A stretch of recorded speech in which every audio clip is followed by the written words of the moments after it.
sweet like a buttercup. You're a Barbie doll. Show them all what I'm made of. Strut down the hall. Won't stop till I get enough. All right, get ready for this one because this deep dive is going to take us right into the middle of, well, a natural disaster and a celebrity's personal loss and even some political controversy. Oh, wow. Yeah, you sent us a bunch of news articles about those crazy wildfires they had in Los Angeles, and they were intense, man. They were scary. Thousands of acres burned, homes destroyed, and tragically, some people lost their lives. Yeah, it's just, it really hits you, the sheer scale of it. You know? Yeah. These fires, they're saying they could end up being the most expensive in U.S. history. It's wild, right? It really makes you think about, like, how serious these wildfires are getting, especially out of California. And you know, it's crazy. Like, right in the middle of this whole environmental disaster, there's this personal story, too. So, yeah. Yeah, Mel Gibson. Mel Gibson, really? Yeah, the actor. Oh, his house in Malibu, it got completely destroyed while he was out of state. Oh, man, that's awful. I hadn't heard that. Yeah. Was he okay? Yeah, thankfully he was safe. Okay, good. But can you imagine this? He was actually recording a podcast when the fire happened. Whoa, hold on, really? That's, what a crazy contrast, right?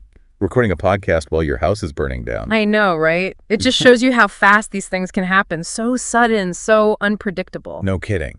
And it's just a reminder that behind all the headlines and the numbers, you know, the statistics, there's real people whose lives are getting turned upside down. Absolutely. And speaking of headlines, get this. The story gets even more interesting because Gibson was actually recording this podcast with Joe Rogan. Joe Rogan? Yeah, you know, the comedian, commentator, the guy with the super popular podcast. Oh, yeah, Joe Rogan. I know him, of course. He's got a huge following, right? He's known for not holding back on his opinions, that's for sure. Exactly. So naturally, the wildfires became a big topic of conversation on the podcast. Yeah, that makes sense. Rogan's platform, it's like it's got this way of amplifying all these different points of view, and this whole wildfire thing, it sparks a lot of debate, you know, especially when you start talking about how they're managed and what the government's role should be. Oh, yeah, for sure. I mean, think about it. We're talking 10 lives lost. Over 9,000 buildings damaged or destroyed. Something like 130,000 people forced to evacuate. Wow. This wasn't just some small brush fire. This was a full-blown disaster. Yeah, it's like those kinds of events. They can really expose like the vulnerabilities that are already there and bring those political tensions, the ones that are simmering below the surface. Yeah. They bring them right out in the open. For real. Okay, so let's focus in on Mel Gibson's experience for a sec. The articles you sent over mention that he called losing his house devastating and emotional, which is understandable. He lost a ton of personal stuff, things you just can't replace, you know, like photographs and files. Man, that's rough.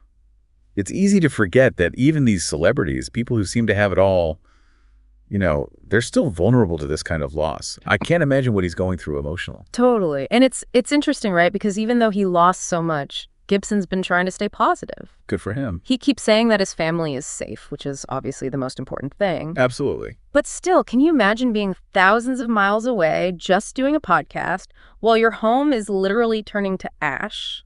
That must have been so surreal. It's almost like a mini version of how we deal with bad news in this digital age. You know what I mean? Yeah. We're constantly hit with all this information, personal stuff, global stuff, and sometimes it's just hard to process it all in real time. It's true. But in this case, this guy's personal tragedy, it's slammed right into this huge crisis, and there's no way to ignore the political side of it. And that's where that Joe Rogan connection becomes so interesting, right? Because now you've got this story of one guy's loss being talked about on a platform with millions of listeners, and it's sparking all these opinions and debates. You got it.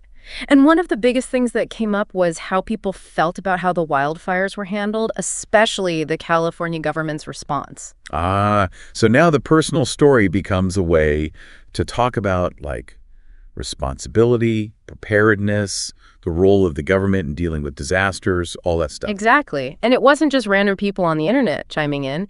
Even Mel Gibson himself, during his conversation with Rogan, he didn't hold back on what he thought about California Governor Gavin Newsom. Oh, wow. This is getting good. What was he saying? Basically, he was saying that Newsom wasn't doing enough to take care of the environmental problems that make Southern California such a tinderbox, you know? Yeah. He brought up how Newsom had promised to take care of the forest during his campaign, but then, according to Gibson, didn't really do anything. Mm-hmm. He even said, quote, Newsom didn't do anything. Wow. That's a pretty strong statement to make. Mm-hmm. And it just shows how a personal experience can fuel a bigger political argument, especially when you have a platform like Rogan's to spread those opinions. I think that's right. And it wasn't just a one-time thing either. There's been a lot of criticism of how Newsom handled the wildfires from people who disagree with him politically and also from regular Californians who are frustrated and want answers. Yeah, it's understandable what people want answers, especially after something this devastating. And it's important to remember that there are lots of different opinions on how to deal with wildfire risk in a place like California. Okay, so let's unpack that a little. What are some of these different viewpoints, and where does Newsom's approach fit into the big picture? Well, first off, you got to understand that wildfire management is super complicated. You've got a bunch of different groups with different interests, a climate that's constantly changing, and like decades of policies that have shaped the situation we have today. Yeah, and when you throw in a disaster of this size, it's no wonder people are looking for someone to blame. Right, but before we start pointing fingers, let's break down some of the things that are causing California's wildfire problem. Understanding those is crucial if we want to have a productive talk about solutions. That sounds good to me. Let's get into it. Okay, so let's talk about those key factors you mentioned. What's at the root of California's wildfire problem? I mean, we hear about these fires all the time. It's easy to just see them as like isolated incidents. Right, and that's a big part of the problem. We need to get it. Like, these fires, they're not just random events. Right. They're the result of all these different things coming together. A lot of them have been building up for years and years. Okay, so let's break it down. Where do we even start? Well, one of the biggest, most obvious ones is climate change. We're seeing higher temperatures, droughts that just drag on, and the weather patterns are changing. All that leads to drier conditions, makes fires more likely to start and then spread like crazy. So it's not just about having those hot, dry summers anymore. Like, the whole system is changing, and it's making these fires way more extreme. Yeah, exactly. And it's not just like the weather right now. Climate change is messing with things like snowpack, which is super important for regulating how much water we have throughout the year. Less snowpack means drier vegetation and soil. It's like creating a tinderbox. So even if we had like a really wet winter, the underlying conditions are still ripe for these mega fires. That's what's so scary. And then on top of that, you've got human development pushing further and further into these fire-prone areas. You're talking about the whole wildland-urban interface thing, right? Where people are building their houses closer and closer to these wild areas. Exactly. And it's not just homes. It's everything that comes with people, Power lines, roads, all that stuff. It all increases the risk of a fire starting, whether it's accidental or, someone does it on purpose. And you've got more people living in these high-risk zones, which means when a fire does break out, there's more at stake, more lives and property on the line. It's like setting ourselves up for disaster. It is. Yeah. And then you layer on top of all that the whole debate about how we're managing our forests. The way we manage our forests has a huge impact on how vulnerable they are to these massive fires. Right. I've heard some people say we need to be more aggressive with things like controlled burns and thinning out the underbrush. Is that part of the solution? It's definitely part of the conversation. The idea is that if you have less fuel for the fire to burn, it won't be as intense and won't spread as quickly. It makes sense when you think about it, but I'd imagine there are some downsides to that approach, too. No, there are. Controlled burns can be risky. There's always a chance they get out of hand. And some people think that thinning out the forest too much can actually hurt the ecosystem and biodiversity. So it's like a balancing act. Yeah. We're trying to make fires less risky while still protecting the environment. Not an easy thing to do. It's not. And then when you bring politics into the mix, it gets even more complicated. Right. We were talking about Mel Gibson's comments about Governor Newsom. What are some of the other political opinions on this issue? Well, you've got a whole range of views. Some people, like Gibson, they think the government's not doing enough to address the environmental problems that lead to wildfires. They might want to see more aggressive forest management, stricter rules about building in fire-prone areas, or policies to fight climate change. What about on the other side? You have people who think the government's already too involved in managing the land, and that private landowners should have more say in how they take care of their property. They tend to focus on personal responsibility and say people need to take steps to protect themselves instead of relying on the government. And then there's the whole climate change debate, which is always political. Absolutely. Some people see climate change as the main reason behind these crazy wildfires and think we need to act now to cut down greenhouse gas emissions. Others say climate change isn't that big of a deal. Some even say it's not real at all. So you've got all these scientific, economic, and political viewpoints all tangled up together. It's a real mess, honestly. Makes it super hard to agree on anything and come up with solutions that actually work. Which brings us back to this specific event and all the criticism aimed at Governor Newsom. Where does his approach fit in with all these different opinions? Well, Newsom's been pretty active on climate change. He's pushed for some big goals when it comes to cutting emissions, and he's put a lot of money into renewable energy. He's also talked about the need for better forest management, including more money for controlled burns and projects to reduce fuel loads.